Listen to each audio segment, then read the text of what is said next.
Hey, what's going on, everybody? Hey. Hey, I'm TJ. This is Jason here, and we just want to say thank you guys so much for just being here. And we also want to say thank you to Pastor Tom, because earlier this week, what we did is we went up to Pastor Tom and we said, Pastor Tom, we've got a great idea about marriage, and we believe we just have a lot of wisdom, and We do. We've got a lot of knowledge because we're smart guys, Right. And we know what we're talking about. And we said, could we talk about marriage? Yes. And he was skeptical. He was like, Yes. I don't know, maybe. Deb said absolutely not. But Deb said absolutely not. not But up to Pastor her. Tom, he was like, I don't know. We said, look, how about this? We'll come up with a plan. We'll have it all written out. Yes. We'll make sure that it's right. We'll do all the reading and information we Right. need to know, and we'll be ready for it. Yes. And he told us we could. Right. Right. And so today we just want to talk to you about marriage. Marriage. We're going to talk about the ultimate marriage. So everybody wants a better marriage, right? Right.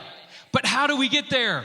How do we do it? How do we have a better marriage? I'm going to show you right here. Bam! Work is how you get there, Now, people. how do we get work? I'll tell you how. Marriage takes It work. takes work. If you don't know that, you're going to learn. Right. So I hope everyone here is noticing a common theme, and that theme is work. So what Jason and I have done is we've taken the word work and put it into an acrostic. Now, for everybody out there that doesn't know what an acrostic is, it's where you take one word and make lots of different words out of that one word. Yes. It's really awesome. We just found out about it. Okay, so what we're going to do, we're going go. to start with W. Okay, W let's go. start... Really, dude? Look, you got an earring. That's cute. You like that Really, drawing I did? we don't got Okay. time for that. We're Anyway, trying to- all right. W stands for Work. You're working this way. You're working that way. You're working the double time, people. Double work. And really, this work is for the ladies. Let me give you a prime example, ladies. When I, as the husband, I come home from a long day at my job or an excruciatingly long day at basketball practice, what I want to have is a seat, a sandwich, and a soda. Go ahead, take notes on that. Seat, sandwich, soda, just like that, 3 S's. Yes. Now, here we go, diagram form. When I go down and I'm sitting in my recliner, this is my cup of soda right here, okay? And you see this line? This is what we call the refill line. Okay, and so what you do is I'm sitting there in the couch and I'm watching the game, and then you see my soda start to get to the refill line. So what you want to do is you want to run on into the kitchen, start getting a refill going, and you'll be all good. Now you see this line? This little arrow is what we refer to as the no zone. We're not going to talk about the no zone because you ladies don't want to get us to the no zone. But instead, what you want to do is when you see our soda start getting to this refill line, you just go on into the kitchen, start getting a refill going. And if you do that, ladies, there's going to be something special for you, a little rice cake or something you ladies But love. TJ, listen.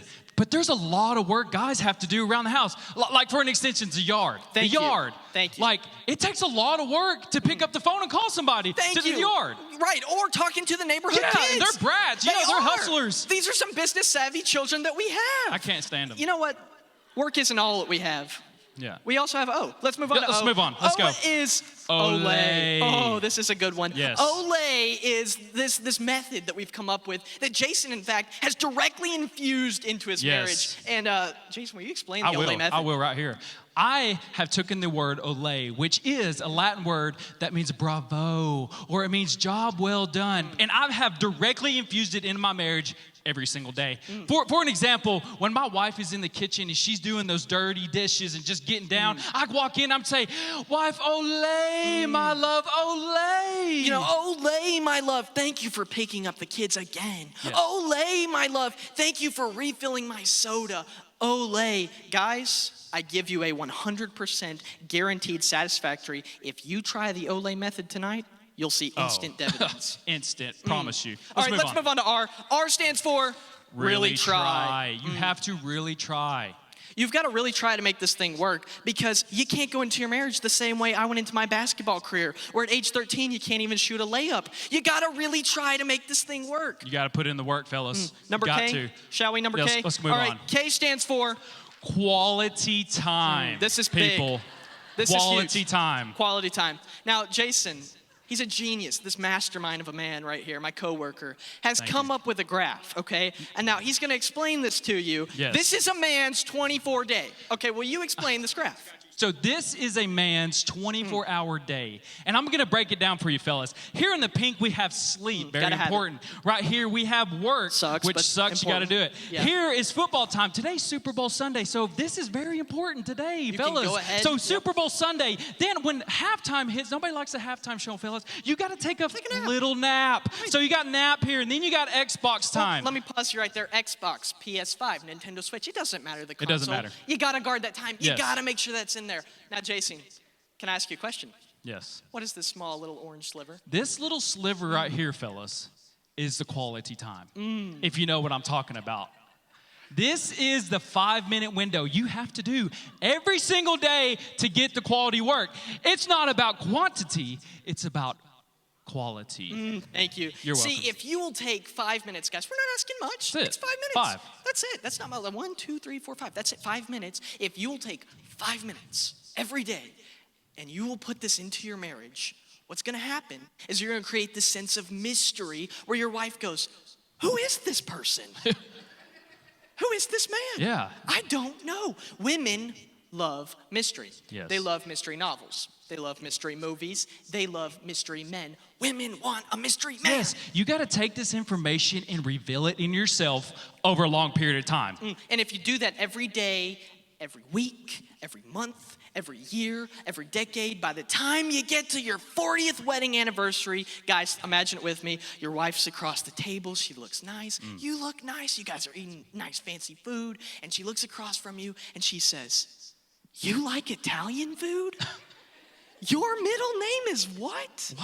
Your favorite color is what? Yes. How did I not know?" Who is this guy? It's about the mystery, fellas. Yes, and so what you're doing is you're creating a marriage onion, and there's layers upon layers, and the more layers you take apart, the more tears you get, and the more tears you get, the more weeping you get, and the more weeping you get, the closer you get to The ultimate marriage. Hey, thank you guys so much. I hope you were taking notes because you will change lives today. Thank you.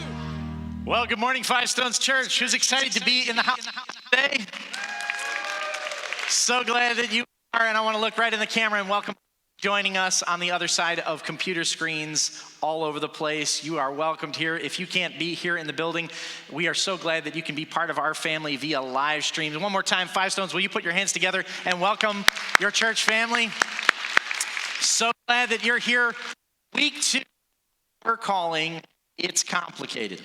It's complicated. Relationships can be complicated, but they don't have to be. It is absolutely complicated. I hope you heard last Sunday as we kicked off this series, but if you weren't here to hear that, you could just do one of two things. You can go online and watch that on our webpage or YouTube page, or you could just take whatever you just heard right there and do the exact opposite. That would be super helpful. I appreciate Tom and thank you. Drop out there. All of that enlightening information that we will not incorporate into our marriages at all. Hey, listen, if you're married here today, or if you'd like to be married one day, I want you to say this out loud with me. Say, "I can have the greatest marriage in this room."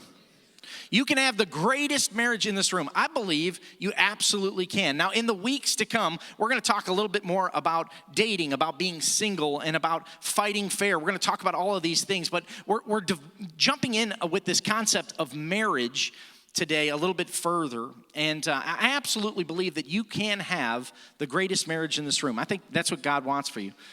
But it can be complicated, right? Relationships, we can make them complicated. Has this ever happened to you? Maybe this happened to you before. One time, it was about 3 o'clock in the morning, and I woke up from a dead sleep. We were dead asleep, and all of a sudden, this giant screaming noise came through from the living room. And so I got up, and I ran into the living room to find out what it was. Everybody in the house just woke up, this screaming noise. It was the smoke alarm going off. And I looked around for the smoke, looked to try and see where the fire was, and there was no fire and there was no smoke. It was just the smoke alarm had malfunctioned. Does that ever happen to you? And I always wonder, why is it that happens at 3 in the morning and not like 3 in the afternoon? Like, why does it always have to happen at that point?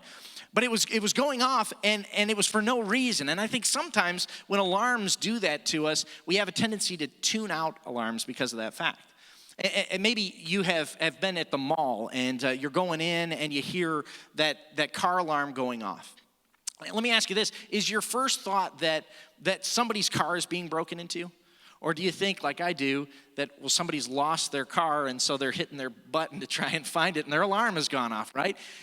I think they call that mall timers when you lose your car at the mall. I've dealt with that before. I think sometimes these alarms in our lives go off like that, and as a result of them going off as a malfunction, we tend to tune out alarms in our lives.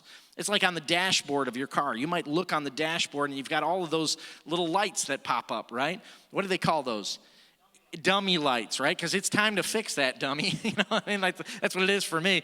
And there's sometimes that one indicator light that you don't want to leave for very long, right? It's the one that says low fuel, right? You don't want to leave that one for very long on there, or otherwise something dramatic is going to happen. And I really feel like there's a lot of marriages in this church and in the world around us that have been running on fumes for a long time.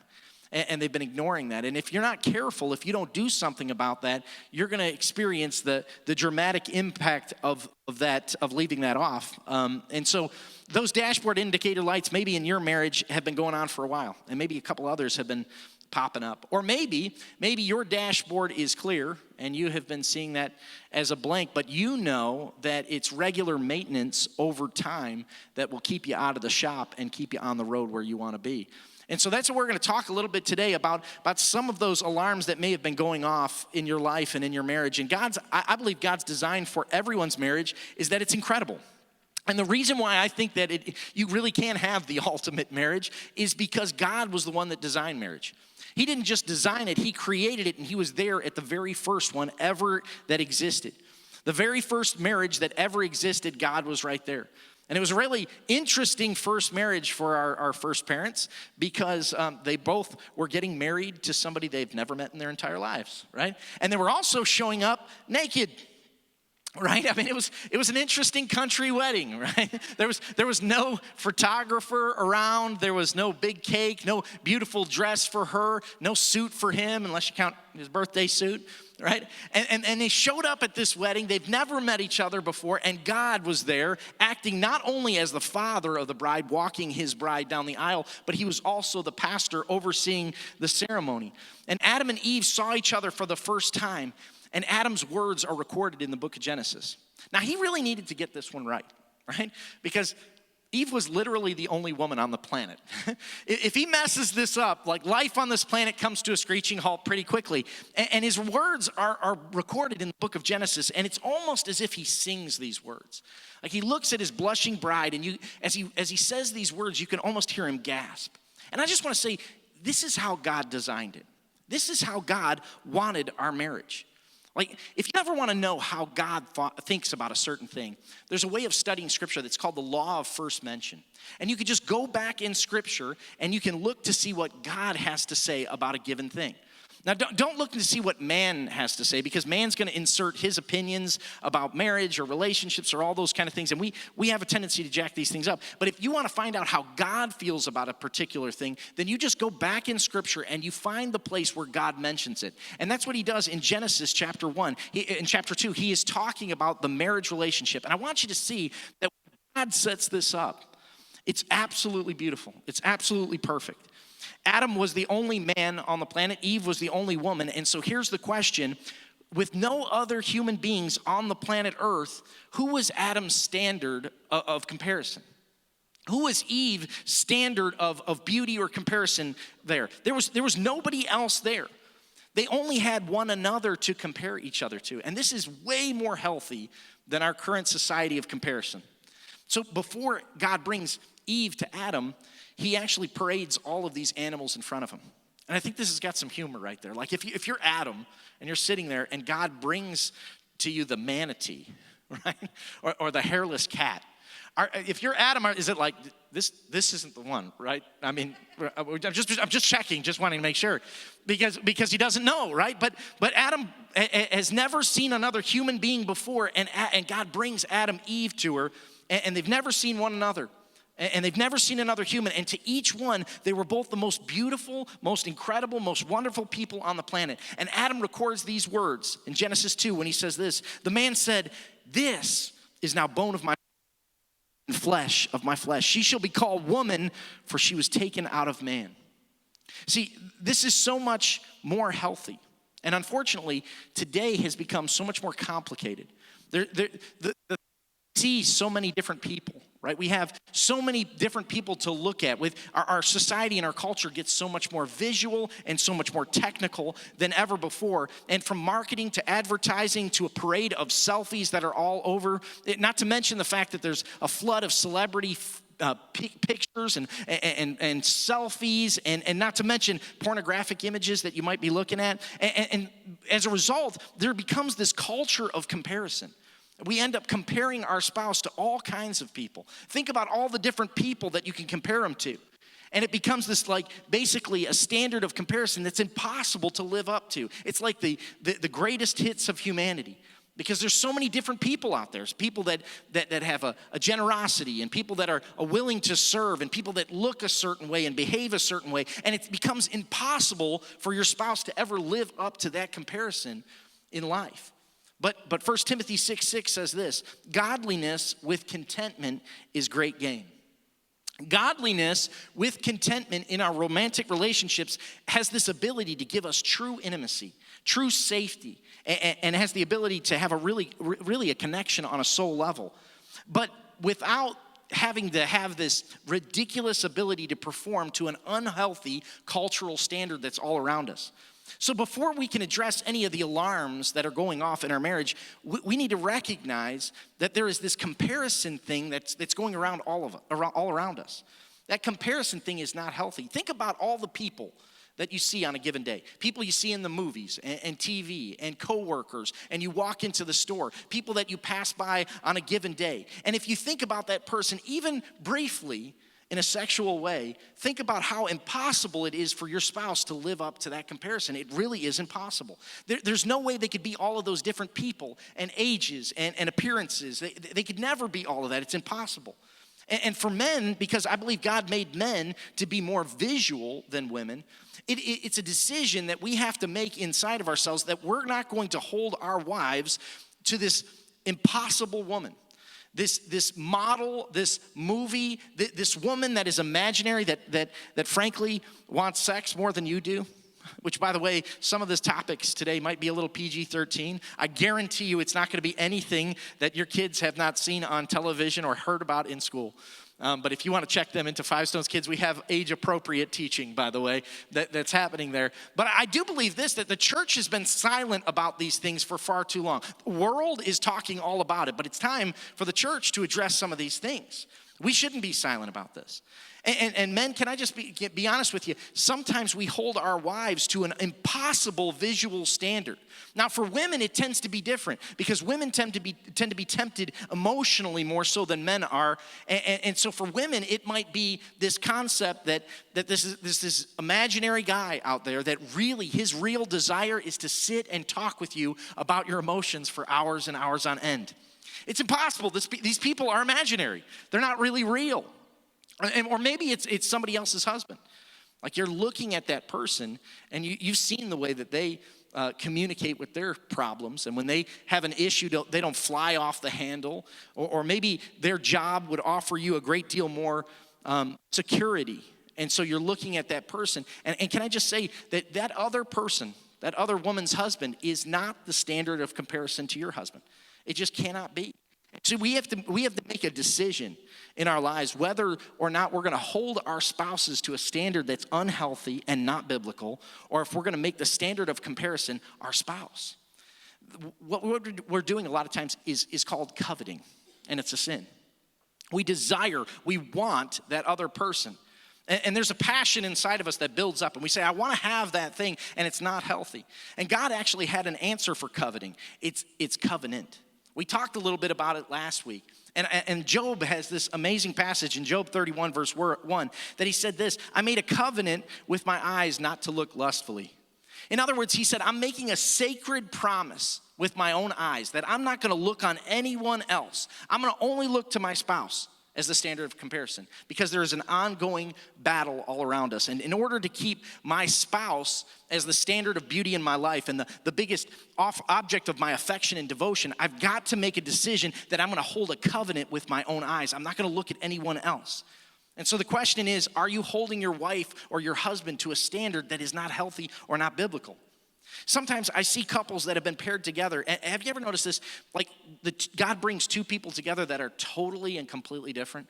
It's like opposites attract and then opposites attack. Have you ever noticed that?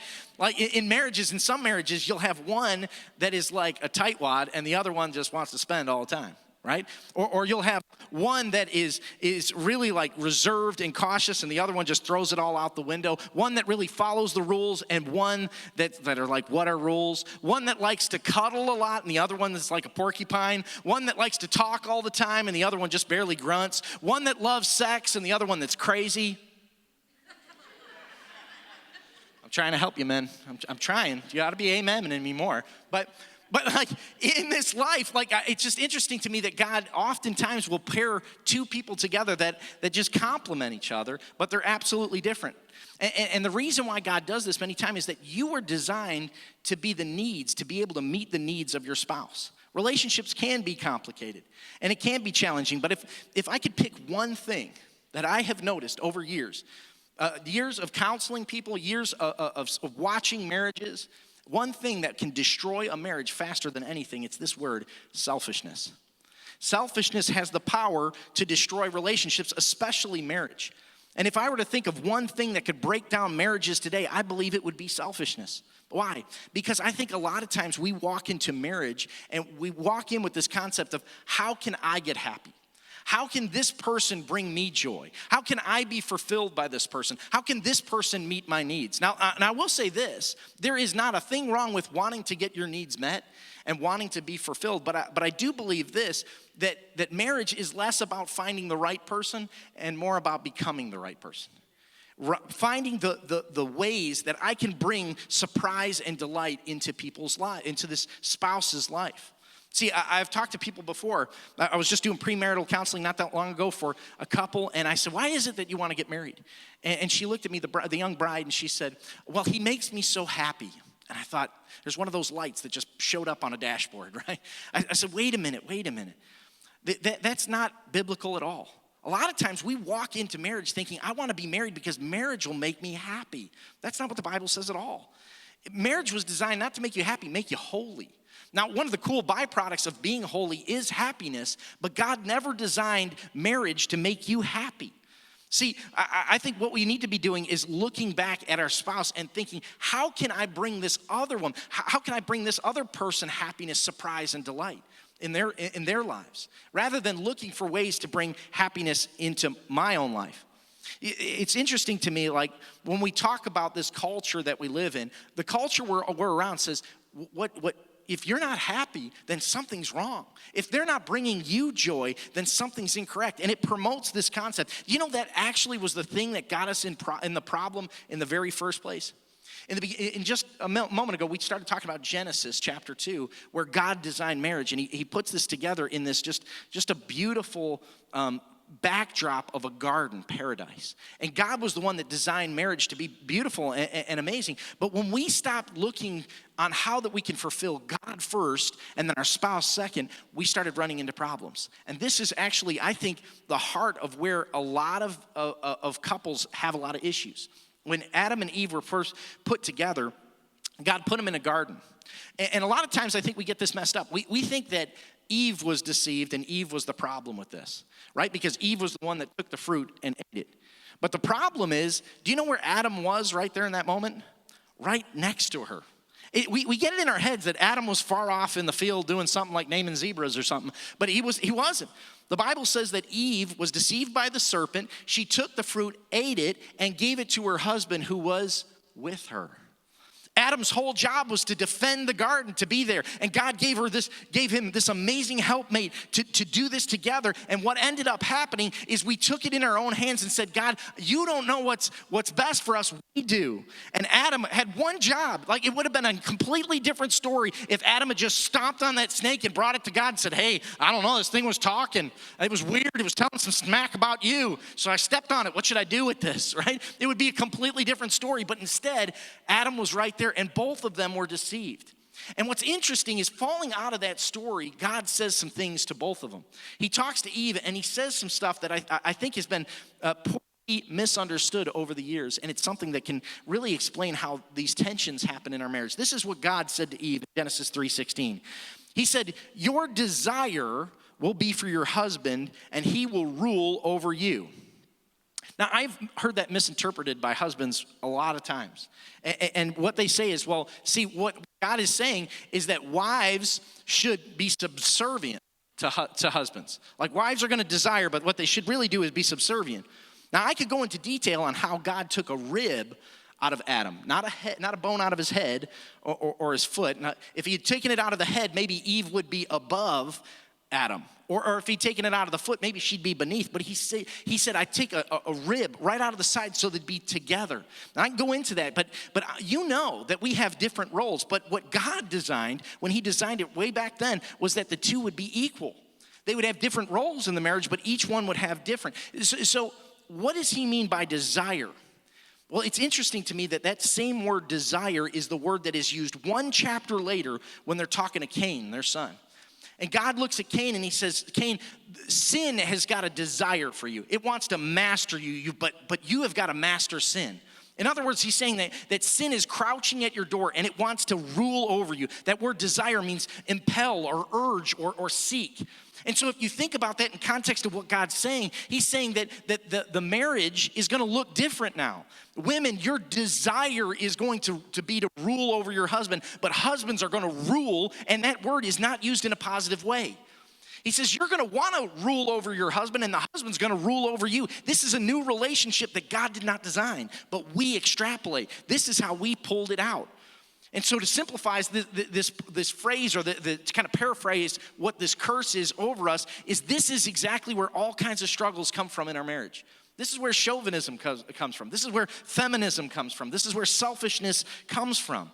See, it's this root of wanting to rule over the other instead of letting God rule and being co-laborers in this thing. I love the way James says it in the Message translation of James chapter 4. He says it this way: where do you think all these fights and aggression in marriage come from? Do you think they just happen? Think again. They come about because you want your own way and you fight for it deep inside of yourself. See, this is the reason why we can't look to culture to explain how godly men and women are supposed to interact and behave. You got to look to Scripture, because culture is going to give us all kinds of things that are incorrect and wrong. Now, TJ and Jason gave us this little illustration. I do think one of the things that they said inside of it was actually true. He said, if you want an ultimate marriage, it's going to take work, right? Anything great, going to take work. You're working this way, you're working that way. He said it's double work. Marriage takes work. A really good, godly marriage takes work. And so what I want to do today is give you just three things that you can apply in your marriage to get rid of selfishness and to lose selflessness in your marriage. And here's the first one. If you're a note taker, you could write this down. You need to do this. You need to serve your spouse. You should serve your spouse. In John chapter 13, Jesus is with his disciples. It's the Last Supper, last time he's right about to go to the cross. He's going to be murdered. And what are the disciples doing? They're talking about how awesome each one of them is. They're arguing over which one is more awesome. And what does Jesus do? Jesus decides that in order to show them this, he starts serving. He says the greatest among you will be the servant. The ones that are the greatest are the ones that serve the most. Like, you don't need a degree in marketing to understand this. The businesses that we love the most are the ones that serve the most, right? They serve us the most and make us feel like we're the most incredible thing. Well, you need to serve your spouse. And this can be really challenging because we know in our flesh what we do all day, right? You come home from work and like, I think these hands were designed by God to lay hands on the sick and heal them and fight evil, not fold Joey's underwear.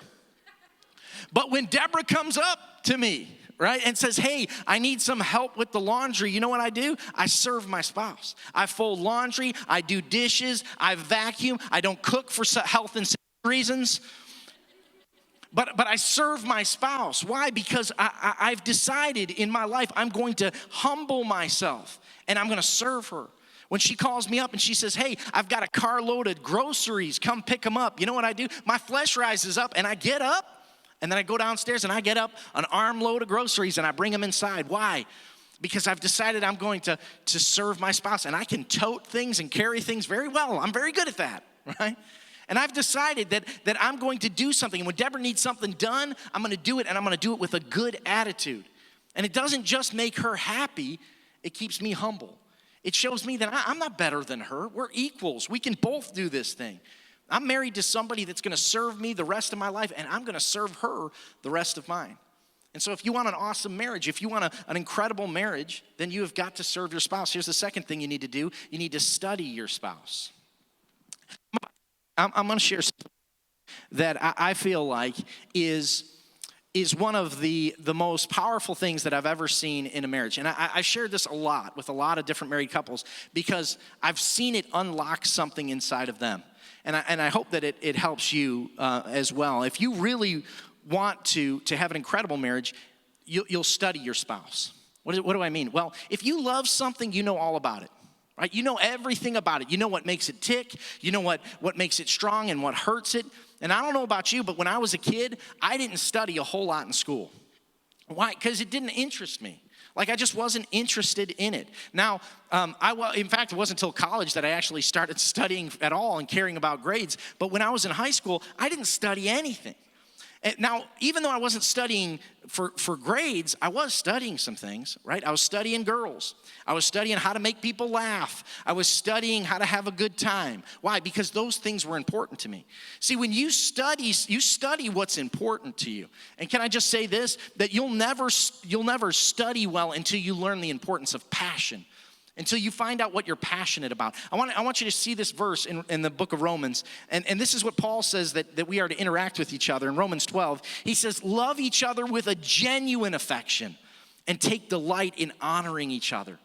That verse is not even talking about marriage. So how much more impactful is it when it comes to marriage? He's saying we ought to love taking care of one another. We ought to love honoring each other. So you need to know your spouse. You need to know what they need to hear, what they enjoy, what builds them up, and stay away from the thing that tears them down.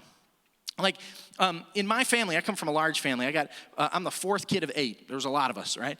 And in my family, we have this language that we use. It sounds like English, but it's really not, right? It is. You ever seen the shirts that say, my love language is sarcasm?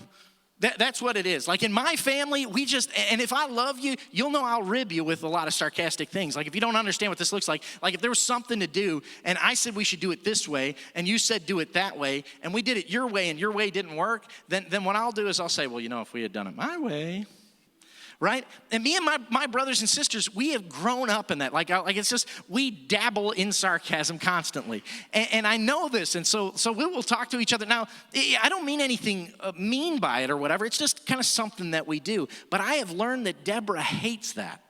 She can't stand sarcasm. She didn't grow in a household where that was really fluent. And so I have determined that if I want to have that kind of sarcastic conversation, I'll go and call my brother up and we'll be sarcastic to one another. We'll be really mean and hateful. And at the end of the conversation, we still love each other. But I don't do that to her, right? Because she doesn't like that. It's not building her up. Now, conversely, there are some things that she loves, like Mexican food. Like she just loves Mexican. Now, it's not that I don't like Mexican food. It's that Deborah loves it so much, right? Like after church today, if we're going out to lunch, if it has El in the name or Casa, you can automatically know that's where Deborah wants to go. Like you don't even have to guess, right? And it's not that I dislike it, but I just have learned to love Mexican food more. Why? Because she loves it. Have you ever heard the phrase like a friend of yours is a friend of mine? That's the kind of things that I want to look for in my marriage. I want to find the things that make her happy, and I want to do more of those things and stop doing the things that don't bring her happiness. And some of you guys, when you think about this concept of studying, I talk to you and you know some stuff about stuff that's just absolutely amazing. Like I could talk to you and like when it comes to football, your knowledge of some stuff is absolutely impressive. You know like that next running back that's coming in from what college, how fast he could run the 40, what his favorite cereal is, and how many teeth his mother-in-law have. I mean, it's just impressive. Like when I have a conversation, we were setting up for church this morning, and some guys were talking about the Super Bowl, and it was just impressive how much they knew about that. But if I were to ask them, hey, what's your wife's shoe size? They're lost, right? And some of you ladies are nodding your head at me. Well, listen, I've had some conversations with you. You know the latest fashion trends. You know all this stuff about how to decorate a house, all kinds of stuff that you know. And you can have carry on these conversations. It's just absolutely impressive to me. But if I were to ask you to describe some of the subtleties of that sport that your husband knows so well, lost, right? You couldn't do it. And my point is this, I'm not trying to beat anybody up today. Can I pastor you a little bit today? I'm just trying to tell you that you know those things so well, and you have not studied your spouse. Like there's something, I used to be just that same exact way. If you'd have asked me what Deborah's shoe size was, I'd be like, man, I have no idea. Which is why I enrolled myself, and this is where I want to help you out. I enrolled myself in what I call Deborah University. I put this little note app on my phone. And inside of this phone, I have an app that is just a note that says Deborah University, and it's everything that you could possibly know about her. Her favorite this, her favorite that, her favorite movie, her favorite food. What is her favorite candy? How big her shoes are, how big her pants are, what kind of shirt she enjoys and likes. If we walk somewhere and she is looking at something while we're shopping and she says, oh, I like that, I take out my phone and I take a picture of that thing. Now, she used to not know anything about it. I used to kind of keep it kind of on the sly and would do that, but I've preached about it enough times that now we'll be walking around and shopping. She said, hey, you want to take your phone out and get that little app, because I really like the way that one looks. It's really helpful sometimes for birthdays and Christmas. But the thing is I've made a decision that I'm going to learn her. Now, I've got to have this app because I got limited RAM. You know, there's only so much that I can fit up there. But I've decided that I want to study my spouse. Did you know there's about 7.4 billion people on the planet? 7 billion people. But God said you only got to know one. I only got to know her. Right? I got to study her, and I want to be the greatest student of hers ever because I want to know her better than you. Because if there's somebody in this room that knows her better than me, buddy, we're going to talk. I want to know why, right? Because I've made a decision that I'm going to become a voracious learner of my spouse. I'm going to be a student, and I don't have any shame when it comes to this. Like if I see you doing something good in your life, I'm going to pull you off to the side. I don't care if it's about parenting or about marriage or what, and I'm going to say, hey, teach me how to do what you're doing because I want to learn. See, I want to be a student of my spouse. I want to study her. Now, a good student asks a lot of questions. He asks questions like, how am I doing? Do you feel loved? Do you feel appreciated? And if you want to be a next level student, you have to move based on those answers. You know, if they look at you and say, man, I don't feel like you're appreciating me. I don't feel like I'm loved. Don't get offended by this. By the way, this works in every relationship, not just marriage. If you ask your son or your daughter or your friendship, you have a friendship, you say, hey, how am I doing as a friend? And they tell you, don't get upset. They're telling you the information. Take that information with you and apply it. So you got to serve your spouse and you got to study your spouse. Here's the third thing. You need to sacrifice for your spouse. We talked a little bit about this last week. What does it mean to sacrifice for your spouse? Well, let me tell you this. Sometimes it means you need to give up your right to be right. Ladies, can I just tell you this? Sometimes it means that you need to sacrifice your opinion in some things. Like, I know that you're right. I know that you feel like he's wrong about that. Just let him get to the directions on his own. Like he'll get there, okay? Sometimes you need to sacrifice your opinion on how he's putting that together. It's okay if he has to take it back apart. It's all right. You need to sacrifice that. This means, guys, when you come home from work, right, you need to sacrifice some energy. And I don't care that your wife has come there and met you at the door and your boss is a jerk and those customers make you want to punch him in the throat. It doesn't matter. You need to sacrifice that and sacrifice that energy.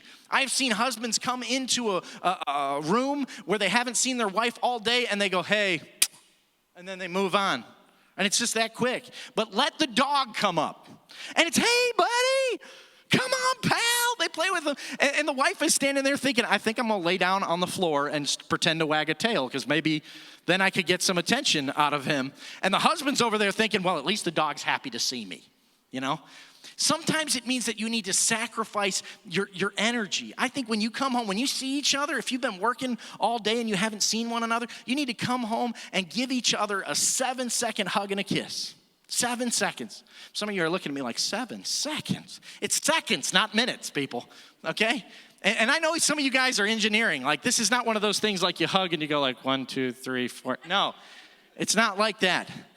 Did you know that science has told that women need 7 to 10 non-sexual touches every day? 7 to 10. And that's not like 1, 2, 3, 4, 5, 6, 7, 8, 9, 10. And it's not 10. Come on, I know you guys. I know what you're thinking, right? So your wife needs 7 to 10 non-sexual touches. These are touches that don't lead to anything.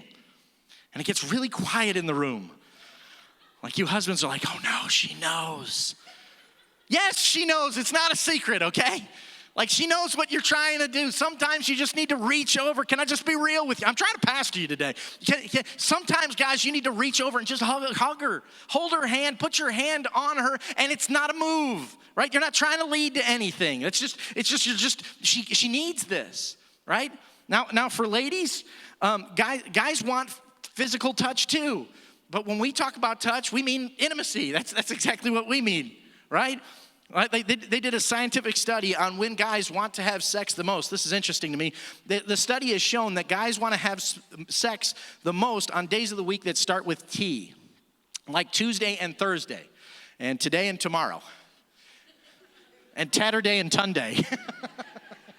I love that joke because there's an element of truth to every joke, right? Guys want this. Like this is, for guys, all jokes aside, this is a primary need. When they've done a study on this, a real study, they found that for most part, for men, sexual intimacy is number 1 or number 2, possibly number 3. They actually did the same study. You know what they found out? Women, on average, ranked sex as number 13, right under gardening with my spouse. So in other words, your spouse, your wife would rather pull weeds with you than, like, this is what the science says, right? The average woman in a hierarchy of needs, this is not important, but for guys it is. In fact, I saw this thing about how to impress a woman. This is how you impress your wife. You wine her, dine her, hug her, support her, hold her, surprise her, compliment her, smile at her, listen to her, laugh with her, cry with her, romance her, encourage her, believe in her, pray with her, pray for her, cuddle with her, shop with her, give her jewelry, buy her flowers, hold her hand, write love letters to her, go to the end of the earth and back again for her. And this is how you impress a man. Show up naked. Bring chicken wings is optional. It's a possibility there. See, when you make a decision to sacrifice for your spouse in your marriage, it changes the atmosphere. It changes everything. The greatest marriages, can I just be real with you for a minute? The greatest marriages I've ever seen are 2 servants in love. 2 people that love one another so much that in a healthy way, they're gonna outserve one another. And your sacrifice cannot be based on how much they've sacrificed for you, because that just isn't gonna work. I think it's amazing that the Lord said that husbands are to love their wives as Christ loved the church. He said, wives, you're supposed to, last week we talked about this verse in Ephesians, about wives, you're supposed to respect your husbands. See, the interesting thing to me is that Christ said, you want to know how I love the church? Let me give you a picture of how much I love the church. Look at a godly man and how he responds to his wife. He gives that, out of all the illustrations, he could have chose anything, and he said, you want to see how I love my church? Look at how a godly man loves his wife. You want to see how the church is supposed to respond back to God? Look at how a bride, a godly woman, responds to her husband. He says, that's the way it's supposed to look. This is how my church is supposed to look. Christ loved the church. He loved the church so much that he died for you. He sacrificed for you. There was nothing that he wouldn't hold back for you. There's a very real battle going around, all around. The enemy hates your marriage, wants to destroy your marriage, wants to do anything that he can to see your marriage destroyed. I absolutely believe that. In this day, in this age, he's trying to undermine what marriage is and what it looks like and how he's designed it. The truth is, guys, you'll probably not have to love your wife in the way that Christ loved the church. You probably won't have to die to protect her. I mean, it could happen one day. But you know what's more realistic? That you would just die to the things that you think are more important. Wives, you want to figure out how to love your husbands. Respect them. Bring home an attitude of respect to your husband. love him. See, I think husbands and wives ought to respect and love one another, sacrifice for one another. And if you would do this, you would see something shift, something change inside of your homes, something incredible. The truth is, you can't give what you don't have. And if you've never received love, unconditional love, you'll never be able to give it away. If you've never known what it's like to be truly forgiven of sin, to know that I've done something wrong, I've gone in the wrong direction, I have failed, I have missed the mark, I have not done it right, and somebody said, you know what, that's okay, I forgive you, and I'll move on. And not just move on, I'm gonna bless you. If you don't know what that's like, then you cannot give that away to your spouse. You never can. But that's exactly what Jesus did for you. When he died for you, he gave up himself. He gave up his ability and his right to be right. He stepped out of perfection and he said, I'm willing to take the sacrifice that you deserve to pay so that you could live the life that only I deserve.